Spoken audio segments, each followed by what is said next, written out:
हर दिहल दर दिया जानू दोनों तरफ रगड़ी लेके बरफ रगड़ी लेके बरफ। बहुत ही शानदार, बहुत ही अच्छा एक सॉन्ग लिख कर लेकर जो कि फुल और फ्री सॉन्ग है।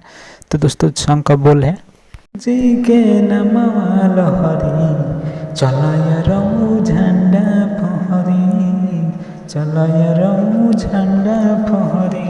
तो मैं इसी के साथ वीडियो को स्टार्ट करता हूँ। वीडियो अच्छा लगा तो वीडियो को लाइक और चैनल को सब्सक्राइब जरूर कीजिएगा। हर चारों तरफ गुजरता हो पीरा बिहारी में सुजता हो। दो बार गाएंगे।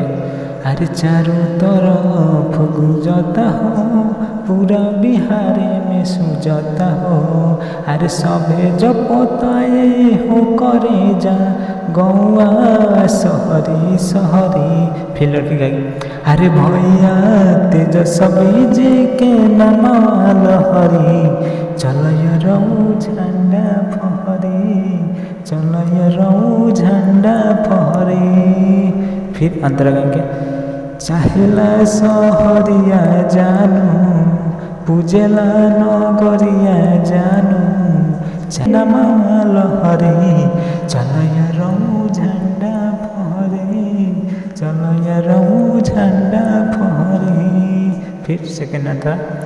खुशबा बिहार जानू आरजेडी भर जानू भैया तेजस्वी जी के दिल के कभर जानू। फिर लगाएंगे।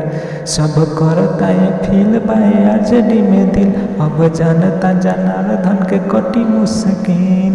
पूरा बिहार में खुश बटे लोगवा शेर के पंजा चढ़ी चढ़ी। अरे फिर लगेगी।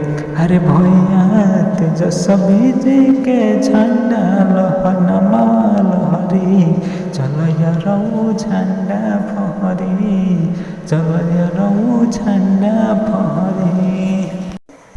दोस्तों इस सॉन्ग का पूरा लिरिक्स लिखने के लिए वीडियो के डिस्क्रिप्शन में एक लिंक मिलेगा, वहाँ से टैप करके इस सॉन्ग का पूरा लिरिक्स लिख सकते हैं।